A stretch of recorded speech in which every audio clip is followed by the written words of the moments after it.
J'ai une hobby des caméras, c'est vrai, mais je pense que ça va. C'est un exercice vraiment pour moi très stressant. C'est bon? Ah, excusez. Qu'est-ce qu'on reprend? Juste pour rire.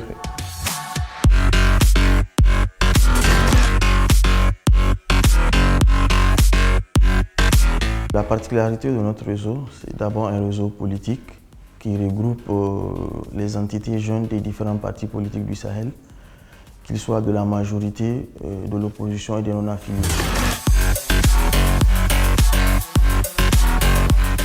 Nos aspirations, c'est de former d'abord la jeunesse au Sahel, particulièrement la jeunesse politique, offrir à la jeunesse des formations tant sur le côté politique que sur le développement personnel.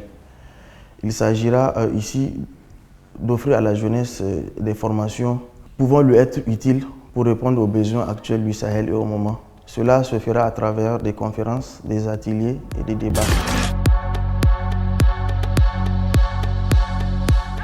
Il faut le rappeler que nos ressources viennent d'abord de nos cotisations et celui de nos partenaires. Nous avons l'un de nos premiers partenaires, c'est la Fondation Konrad Adenauer, aussi la délégation de l'Union européenne.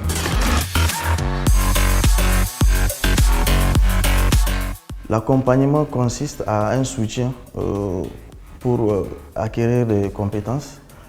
Par exemple, moi, à ma qualité de chargé de relations extérieures du réseau des jeunes leaders politiques du Sahel, j'ai été retenu à une formation en Alexandrie, en Égypte, pour suivre une formation de 3 semaines. La délégation de l'Union européenne a décidé de prendre en charge mon déplacement.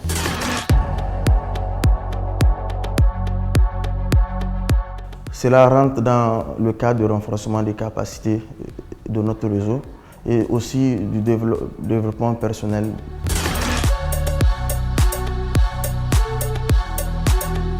Je pense que les relations entre le Niger et l'Europe se portent très bien. C'est des relations sincères et amicales.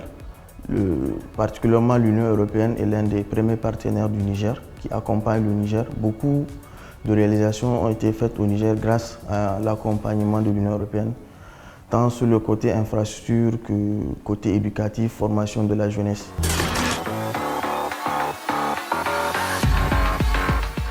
Nos attentes venant de l'Union européenne, c'est surtout beaucoup plus d'accompagnement de la jeunesse, soutenir la jeunesse dans ses actions, être beaucoup plus à l'écoute de la jeunesse, accompagner les jeunes à réaliser leurs projets.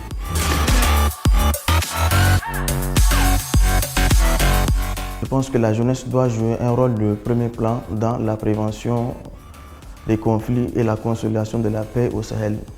Depuis un certain temps, dans certains foyers, des jeunes sont de plus en plus utilisés et manipulés pour commettre des actions souvent terroristes qui vont à l'encontre de la quiétude au Sahel.